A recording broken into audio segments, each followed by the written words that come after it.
Otis Daniel Arnold, Bruce R. Jones. For the fourth time in 25 years, the names of more than 58,000 Americans who were killed during the Vietnam War were read aloud.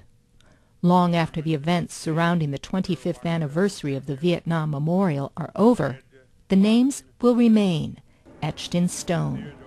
No other text marks the black granite walls except for the year the war began and the year it ended. To see 58,000 names carved into that black marble is extremely moving.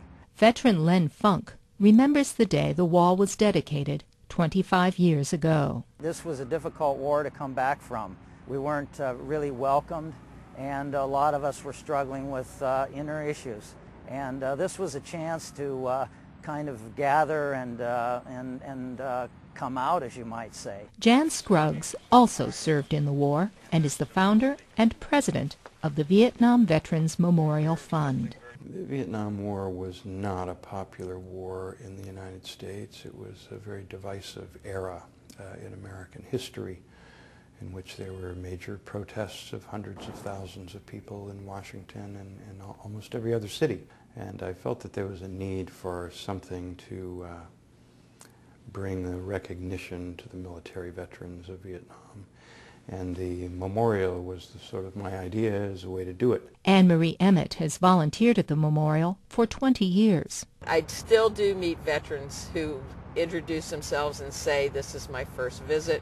I served from 67 to 68. I couldn't come until today." Mike Bernowski of Howell, Michigan, is one of those veterans. I've got a lot of friends that have said this has given them some closure, and I guess maybe that's what I'm looking for too. Many Americans visit the wall not only to honor loved ones, but the memorial itself. Elvis Carden is from Atlanta, Georgia. All veterans are touched different ways with the wall. The wall is probably the most healing and best experience of any Vietnam vet.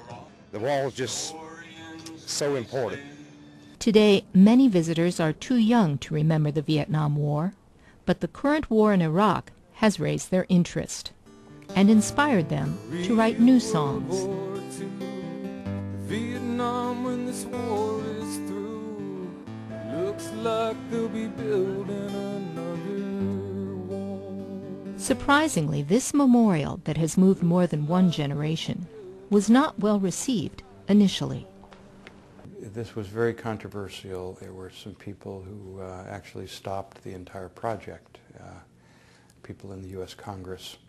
So we needed a compromise. The compromise was to add this statue overlooking the wall below. But it is the wall that attracts more than 4 million visitors every year. Jan Scruggs says it will continue to, long after the last veteran of the Vietnam War is gone. The visitation will always continue because it's a great work of architecture. Susan Logue, VOA News, Washington.